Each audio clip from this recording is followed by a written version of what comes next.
Технолошкиот парк при Универзитетот на Југоисточна Европа во соработка со Швајцарската агенција за развој развиваат нова услуга на пазарот вреднување на компании. Со ова значително му се олеснува на менаџментот во донесувањето на стратешки одлуки во доменот на буџетските трошоци, профитабилноста, како и на вкупните кратења на одредени ставки. Иако звучи едноставно, експертите велат дека за вреднување на одреден бизнис сепак потребна е добра подготовка, обука и соодветни вештини. Кој што е во склоп на Швајцарската агенција за соработка и развој, е имплементирана во Македонија од Swiss Contact и локалниот партнер Преда Плюс, работи на зајакнување на капацитетите на младите луѓе во однос на нивното вработување и дополнителен приход на нивните бизниси.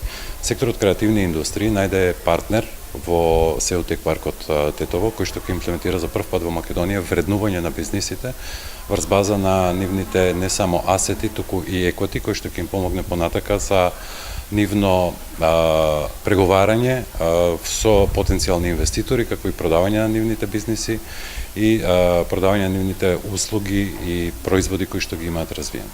Мноштвото сопственици на бизниси не ја знаат вистинската вредност на нивните компании, па често пати знаат да даваат сентиментални и нереалистични пазарни вредности, велат од Технолошкиот парк, а спроведувањето на вредувањето е особено важно за бизнисот. Сакаме да ги мериме идниот потенцијал за развој на овие компании преку колку вложуваат во тимот, преку тоа колку им е добра нивната бизнис идеја, преку тоа колку имат потенцијал за развој на странските пазари, колку имат потенцијал за соработка со други компании и да дадеме на финансиска вредност на тоа што ги чека во следниот период.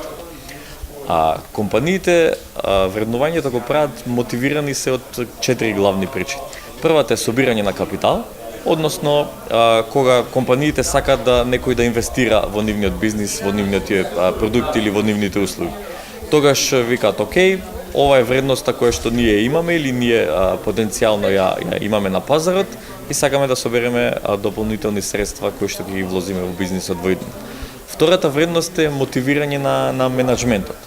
Односно да се види колку предприемачот се вложува сам во бизнисот и односно колку неговиот тим успешно работи, се надевам во тоа што се нарекува нивната бизнес стратегија. Следниот мотивацијски фактор секако е купувањето или продавањето на бизнисот. Односно имаме предприемачи кои што се заинтересирани да го продадат бизнисот, тогаш ставаме реална вредност на нивното работење до сега.